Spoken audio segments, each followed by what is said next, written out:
चलिए अब बात करते हैं पश्चिम बंगाल के सियासी घमासान की, जहां चुनाव से पहले हर गुजरते दिन के साथ कहीं चुनावी हिंसा नजर आ रही है, कहीं पर सियासी बयानबाजी। आज भी कुछ ऐसा ही हुआ, नंदीग्राम से लेकर पुरुलिया तक।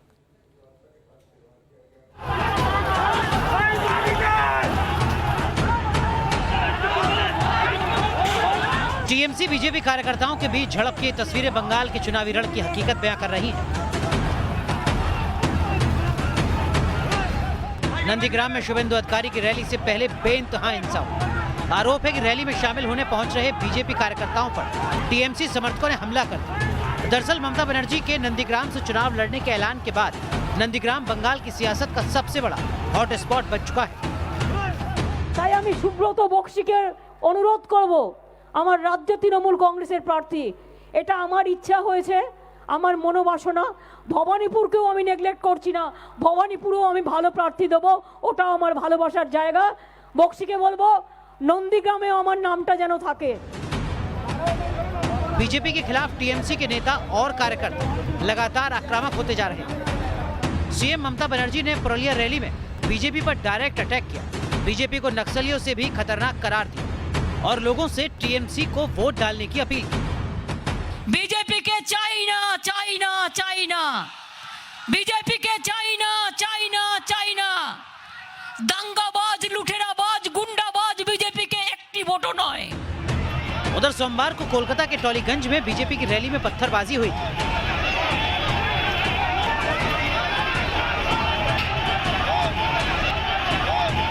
आज इस घटना के खिलाफ कोलकाता में टीएमसी कार्यकर्ताओं ने शांति मार्च निकाला।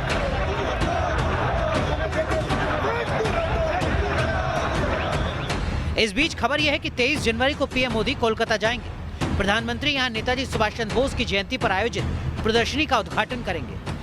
बीजेपी नेताजी की जयंती को पराक्रम दिवस के तौर पर मनाने का ऐलान कर चुकी है। Team news nation. चलिए रुक करते हैं इस बीच की एक बड़ी खबर की जो पश्चिम बंगाल से आ रही है। आपको बता दें कि पश्चिम बंगाल में टीएमसी कार्यकर्ताओं की हत्या हुई है। इस वक्त की बड़ी खबर हम आपको बता रहे हैं, दक्षिण दिनाजपुर में टीएमसी कार्यकर्ताओं की हत्या हुई है। 2 टीएमसी कार्यकर्ताओं को अज्ञात लोगों ने गोली मारी है। टीएमसी ने भारतीय जनता पार्टी पर हत्या का आरोप लगाया। वहीं दूसरी तरफ एक और बड़ी खबर पश्चिम बंगाल के इस चुनावी हिंसा से जुड़ी आपको बताएंगे, लेकिन उससे पहले तस्वीरें हम आपको दिखा रहे हैं। देखिए दक्षिण दिनाजपुर की तस्वीरें आप देख रहे हैं, जहां पर टीएमसी कार्यकर्ताओं की हत्या हुई है। अज्ञात लोगों ने 2 टीएमसी कार्यकर्ताओं को गोली मारी है। टीएमसी हालांकि बीजेपी पर आरोप लगा रही है, लेकिन बीजेपी की अपनी दलीलें हैं। बंगाल में चुनावी हिंसा से भारतीय जनता पार्टी के नेता भी नाराज नजर आ रहे हैं। कैलाश विजयवर्गीय ने ममता सरकार पर हमला बोला है। कैलाश विजयवर्गीय ने कहा है कि ममता सरकार और हिंसा की राजनीति एक दूसरे के पर्याय बन चुके हैं। बंगाल की छवि लगातार खराब की जा रही है, ये आरोप लगाया है कैलाश विजयवर्गीय ने। ममता बनर्जी सरकार पर बंगाल पुलिस गुंडों के साथ खड़ी है, ये बात कैलाश विजयवर्गीय ने कही है। बंगाल में पुलिस का अपराधीकरण हुआ है, ये बंगाल का सबसे दुर्भाग्यपूर्ण पहलू है। 55 दिन बीत चुके हैं किसानों के आंदोलन को। किसान लगातार अपनी मांग पर डटे हुए हैं। दिल्ली पुलिस की कोशिश है कि किसान किसी तरह से ट्रैक्टर मार्च के आइडिया को रद्द कर दें, लेकिन किसानों का साफ साफ कहना है कि संसद का आयोजन भी किया जाएगा और 26 जनवरी को ट्रैक्टर मार्च भी निकाला जाएगा।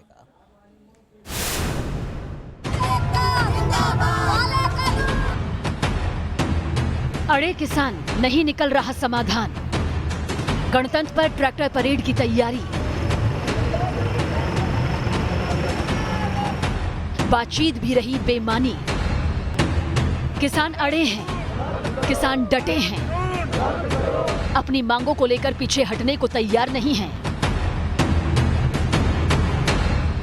कृषि कानूनों के विरोध में दिल्ली की सीमा पर बैठे किसानों के आंदोलन का 55वां दिन भी बीत गया, लेकिन कोई नतीजा नहीं निकला। सुप्रीम कोर्ट में चल रही सुनवाई के बीच किसान 26 जनवरी को दिल्ली के बाहरी रिंग रोड पर ट्रैक्टर रैली निकालने पर अड़े हैं। ट्रैक्टर रैली पर किसान और प्रशासन के बीच बातचीत बेनतीजा रही।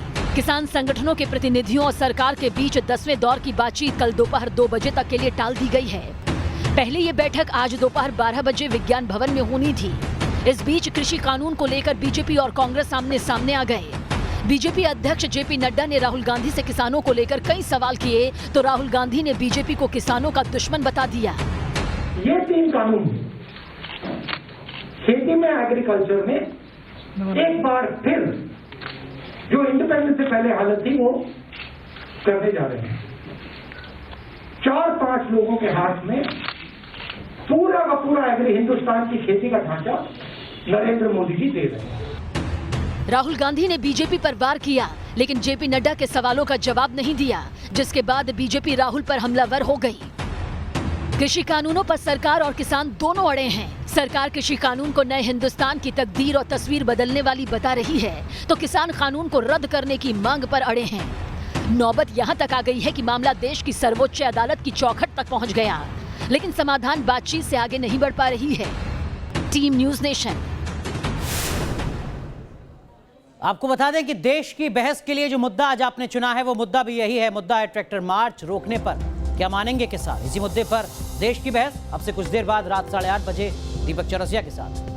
इसी 1 तारीख को देश का अगला आम बजट पेश होना है और इस बजट में देश के अन्नदाताओं के लिए क्या कुछ हो सकता है खास, देखिए हमारी इस खास रिपोर्ट में।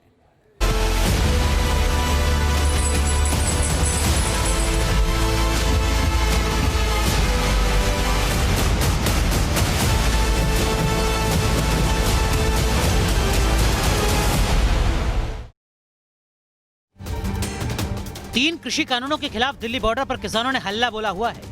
किसान और कृषि का मुद्दा आज सरगर्म है, जो देश की 65% आबादी को कवर करता है। किसान आंदोलन के बीच सरकार आम बजट की तैयारियों में जुटी है। इस बार के आम बजट में एग्रीकल्चर सेक्टर के लिए क्या खास रहने वाला है, इस पर पूरे देश की निगाहें टिकी हैं। जानकारों के मुताबिक देश भर के अन्नदाताओं को इस बार के आम बजट में मोदी सरकार तोहफा दे सकती है। मोदी सरकार का फोकस देश के किसानों की आमदनी को दुगना करना है। इस बार का बजट इसी लक्ष्य को पूरा करने की तरफ एक बड़ा कदम साबित हो सकता है। माना जा रहा है कि पीएम किसान सम्मान निधि की रकम में इजाफा हो सकता है। सरकार किसानों को मिलने वाली सालाना 6,000 रुपए को बढ़ाकर 9,000 रुपए कर सकती है। आम बजट में स्वदेशी कृषि अनुसंधान, तिलहन उत्पादन के लिए बड़ा ऐलान मुमकिन है। वहीं खाद्य प्रसंस्करण और जैविक खेती को प्रोत्साहित करने के लिए भी आम बजट में बड़ी घोषणा हो सकती है। जो इन्वेस्टमेंट एग्रीकल्चर में कोई 20-22 हज़ार करोड़ हुआ करता था आज से 6-7 साल पहले, आज बढ़ के कोई 1,40,000 करोड़ के आसपास है। अगर उसमें से 70-72 हज़ार करोड़ आप किसान सम्मान निधि निकाल भी दें, तभी भी करीब 70 हज़ार करोड़ का आज कृषि बजट है। हमको लगता है बढ़ के शायद 1 लाख करोड़ किया जा सकता है। साल 2020-21 के आम बजट में सरकार ने एग्रीकल्चर सेक्टर को काफी प्रोत्साहन दिया था। कृषि बजट को बढ़ाकर 1,34,700 करोड़ कर दिया गया था, जबकि साल 2013-14 के बजट में कृषि क्षेत्र के लिए 21,933 करोड़ ही आवंटित किए गए थे। सबसे ज्यादा संभावनाओं का क्षेत्र कृषि क्षेत्र है, तो इसमें अगर 1 रुपया सरकार डालेगी तो हो सकता है 10 रुपये का रिटर्न देश को मिले। तो इसमें कोई शक नहीं है कि लंबे टाइम से एग्रीकल्चर सेक्टर में इन्वेस्टमेंट की कमी रही है, इंफ्रास्ट्रक्चर की कमी रही है, प्रोसेसिंग की कमी रही है, एक सप्लाई चेन और वैल्यू चेन जो डेवलप होना चाहिए था वो नहीं हो पाया था। इसलिए जानकार मान रहे हैं कि कोरोना काल के साइड इफेक्ट से उबरने के लिए सरकार कृषि सेक्टर को ज्यादा मजबूती दिए जाने पर फोकस कर रही है। सरकार का फोकस कृषि के साथ स्मार्ट एग्री सेक्टर पर भी है।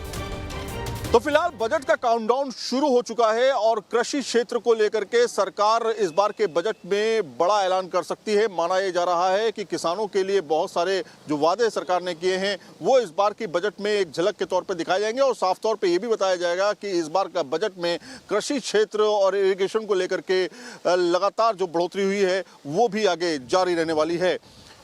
वीडियो जर्नलिस्ट राकेश रावत के साथ सैयद आमिर हुसैन, न्यूज़ नेशन, दिल्ली। एक ब्रेक के लिए यहां पर रुक रहे हैं और ब्रेक के बाद जब लौटेंगे तो आपको दिखाएंगे राफेल के ओंकार से किस तरीके से कांपेंगे चीन और पाकिस्तान।